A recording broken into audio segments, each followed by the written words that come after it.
Okay, we have an Ansonia open escapement marble clock.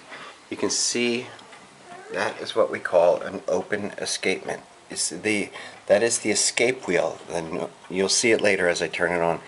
It goes tick tock, and that it's very decorative to put it on the outside. It's beautiful because you can get to see movement. It's a porcelain chapter ring. It's really beautiful. This is one of the finest clocks I have seen at this age. The movement itself in the back has a patent of June 14th, 1881.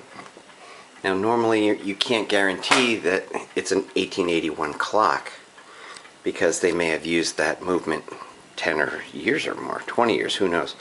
But I happened to see a clock similar to this on the internet, and it had an 1882 patent, which makes me think this was only for 1 year. I know a lot of people say these are from 1900 or late 1800s, but no one really pins down the date. I'm going to guess it's 1881. I want to show you the marble and how good condition this is in. Very few of these are not cracked. This has no cracks on it at all. It's really a nice, well-maintained clock. We'll open this up. This has very nice beveled glass. Very typical. There's the Ansonia trademark of about that era.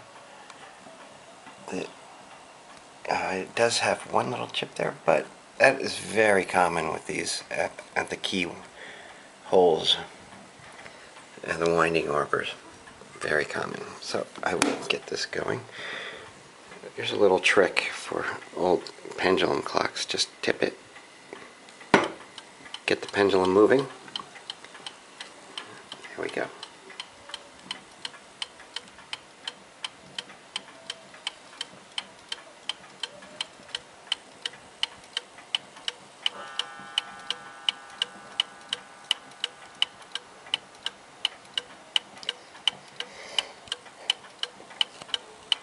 That is actually what goes on in the back of a clock, but you don't get to see it, except on the open escapement, which I think is really cool. I'm sure everyone watching this is too.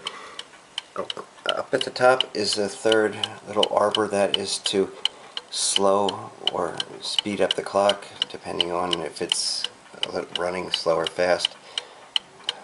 That's what the other end of these keys are for. That's why there are two ends. The small end is for that, it fits that up there. And the big end, of course, for there. I could sit and watch this and listen to it all day, especially when it's on top of a fireplace. You can enjoy the fire, enjoy a beautiful clock.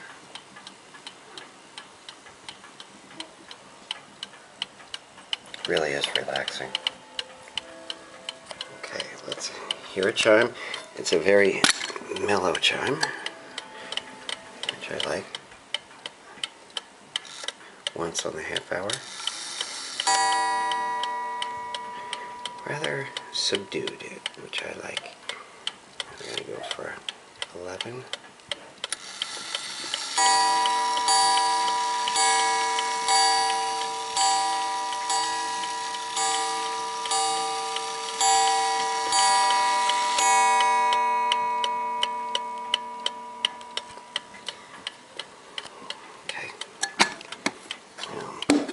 Back.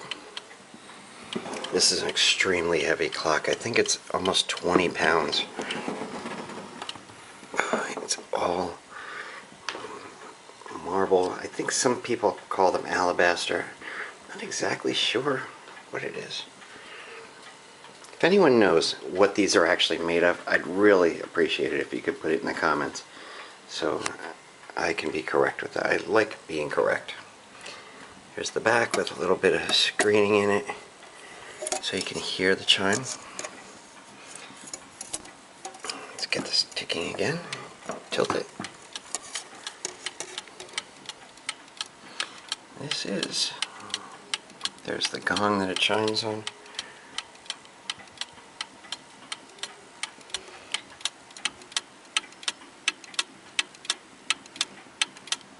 One spring is for the time, the other spring is for the chime.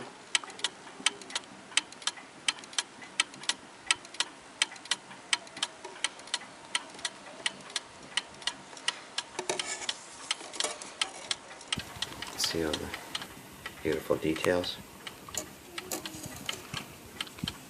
There is the gong chiming. Seems like a tough... It seems like these probably weren't that easy to assemble, would be my guess, just by the material they're made of. There is the Ansonia trademark and the Ansonia, the patent.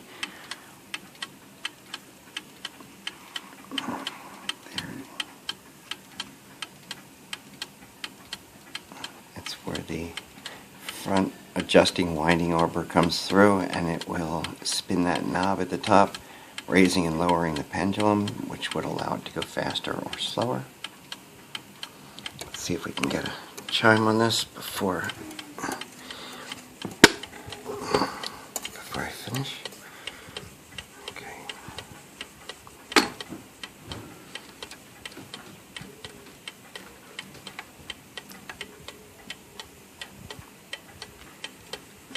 Once on the half hour,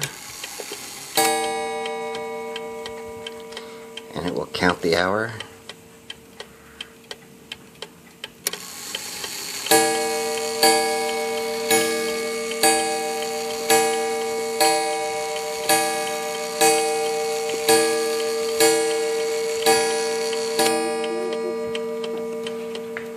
There we go.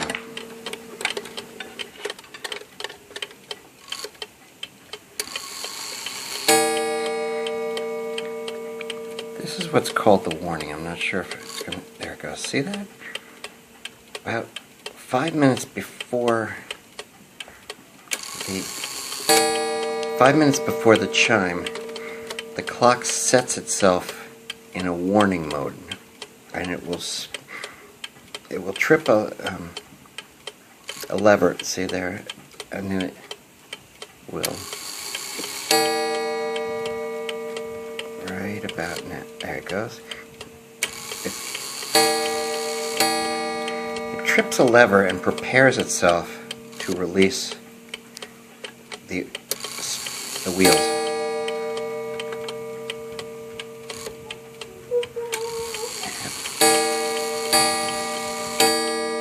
Three o'clock.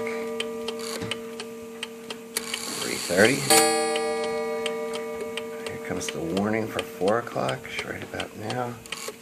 There it goes, it gets ready, it prepares, and then it's just an easy release at the hour.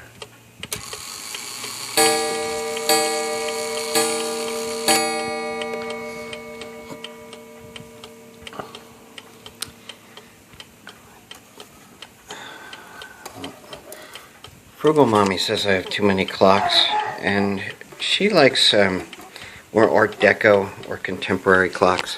So I think I'm selling this one. I may as well show you all of it in case you are possibly looking at this to purchase it. All I can tell you is this is a really, really nice clock. This is the nicest one of these I've seen. They're generally cracked or broken or re-glued. There's the bottom. This is the clock guy saying thank you for watching.